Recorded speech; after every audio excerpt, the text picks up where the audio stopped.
सबको राधे राधे। मेरा YouTube channel सभी भाई शेयर करें, सब्सक्राइब करें और लाइक करें और दूसरों को शेयर करें। हाथ जोड़कर विनम्रता से सबको राधे राधे, जय श्री राम। देखो भाइयों, एक पिता की समझदारी क्या होती है।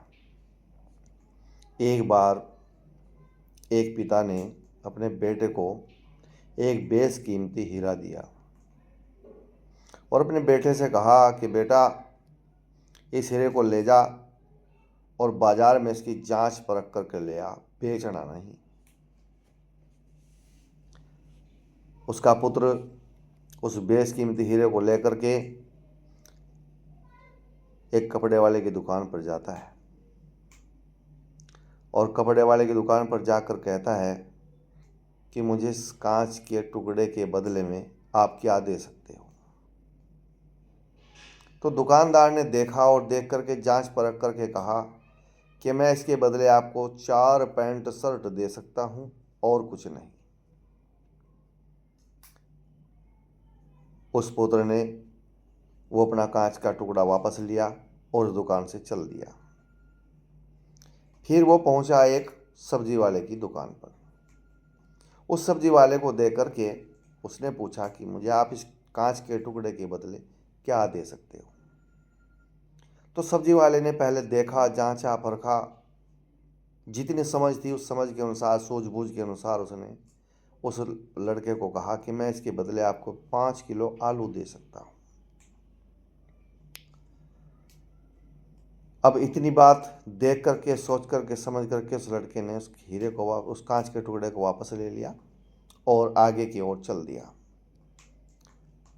तब वो एक सुनार की दुकान पर पहुंचा और जैसे सुनार की दुकान पर पहुंचा, वहां जा कर के उसने सुनार को दिखाया वो टुकड़ा। बोले, उस कांच के टुकड़े के बदले मुझे आप क्या दे सकते हैं। उस सुनार ने देखा, जांचा परखा और सूझबूझ के अनुसार उसने कहा, मैं तुझे इसके एक बदले में 1 लाख रुपए दे सकता हूं।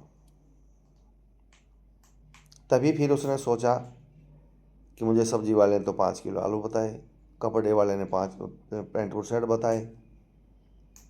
अब वो उस कांच के टुकड़े को ले करके फिर चल दिया और जा कर के एक जोहरी के पास पहुंचा और उस जोहरी को जा कर के उसने कांच का टुकड़ा दिखाया और कहा कि मुझे इसके बदले आप क्या दे सकते हैं। अब जोहरी ने अपनी सूझबूझ के अनुसार उसको देखा, जांचा, परखा और देख करके जैसे उसे देख ही रहा था तो देख करके वो जोहरी हैरान हो गया और मन ही मन सोचने लगा, बेशकीमती हीरा इसके पास कहां से आया। तभी जौहर इस लड़के को कहता है कि मैं इसके बदले तुझे 50 लाख रुपए दे सकता हूं। तब उस लड़के ने उस बेशकीमती हीरे को वापस लिया और लेकर के अपने पिता के पास पहुंच गया और जाकर के अपने पिता को सब सारी बातें बड़े प्यार से समझाई और कहा कि सब्जी वाले ने 5 किलो आलू बताए, कपड़े वाले ने पैंट और शर्ट बताए और एक सुनार ने मुझे इसके 1 लाख रुपए बताए और जब मैं जौहरी के पास गया तो उसने मुझे 50 लाख रुपए बताए। तो पिता कहता है कि पुत्र, ये हमारी सूझबूझ का नतीजा है। जैसे ये हीरा है ऐसे ही हम भी हैं।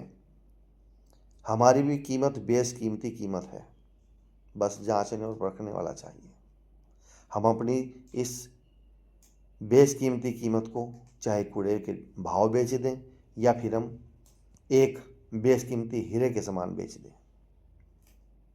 हमारा जो जीवन है हम इसे खाक में डाल दें या इसको इस बेशकीमती टुकड़े की तरह बना दें, ताकि जब भी कोई खरीदे, जब भी कोई देखे, तब परख कर। इसीलिए सूझबूझ के अनुसार ही करना चाहिए सब कुछ। बोलो जय श्री राधे राधे। देखिए, समय की कीमत होती है। एक सेठ था, सेठ के 4 बच्चे थे, 4 बहुएं थी और सेठानी। सेठ का कारोबार था सोने चांदी का, बड़ा व्यापार करता था और सेठ के यहाँ पर लक्ष्मी विराजमान थी।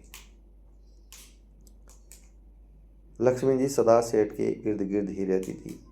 धन दौलत की कोई कमी नहीं थी, क्योंकि सेठ का जो व्यापार था वो सोने चांदी का था। उसका पूरा परिवार हंसी खुशी के साथ रहता था।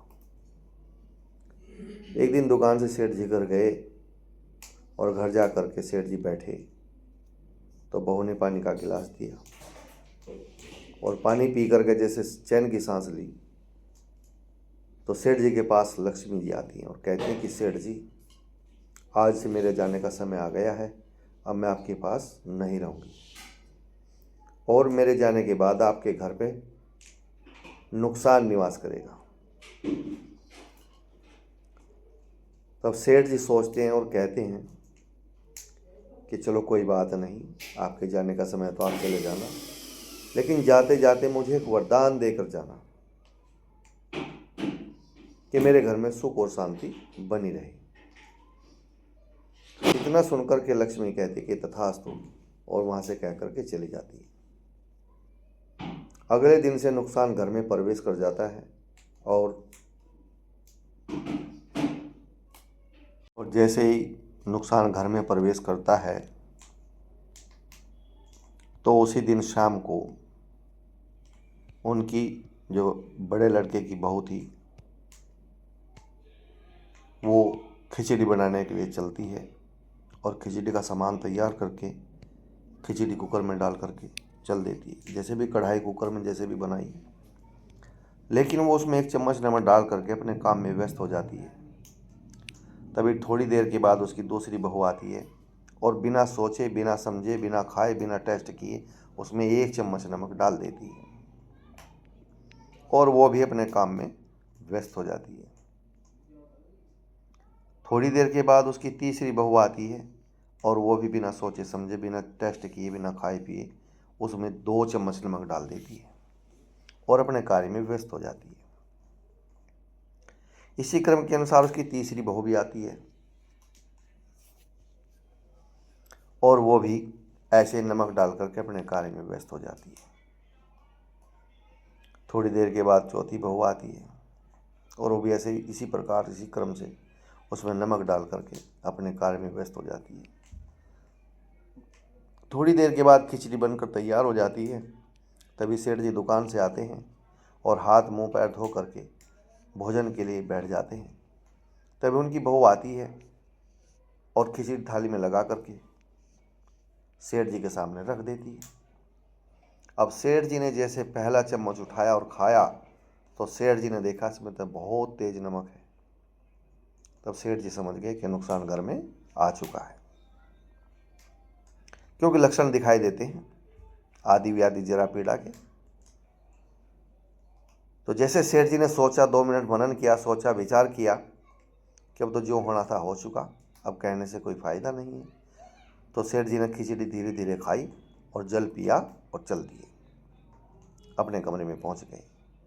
तभी उनका बड़ा बेटा आता है और बड़े बेटे की बहू अपने पति को उसी प्रकार से उसी क्रम से खिचड़ी थाली में लगा करके देती है और कहती है कि भोजन करो।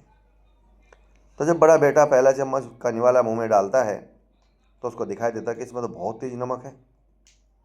तब उसने सोचा और 1 मिनट सोच करके उसने पूछा कि पिताजी भोजन करके चले गए क्या?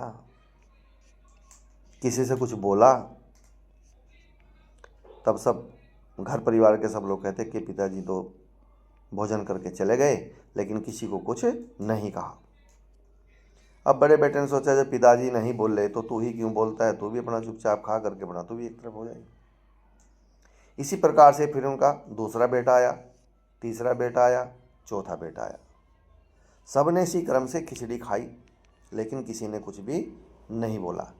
फिर उनकी पत्नियों ने भोजन किया, तब भी कोई नहीं बोला।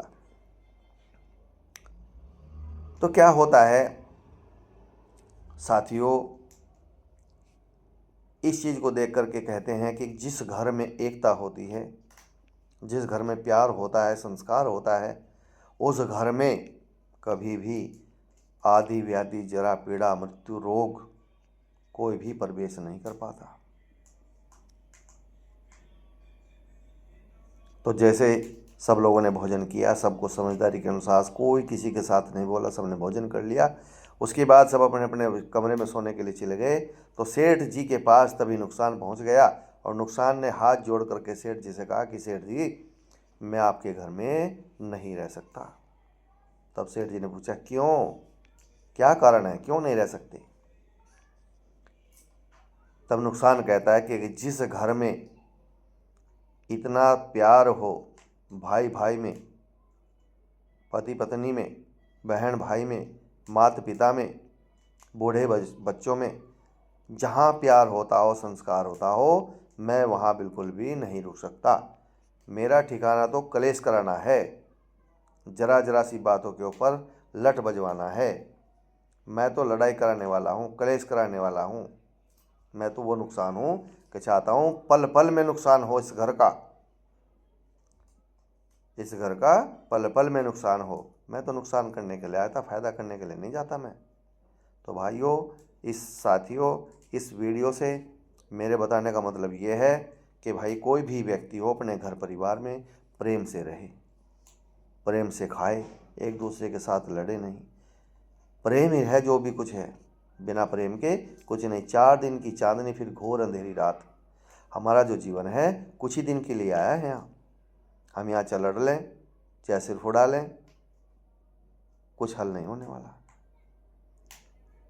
तो प्यार से रहें, सबको प्यार दें, सबसे प्यार के साथ रहें, प्यार का भोजन करें। बोलो जय श्री राधे।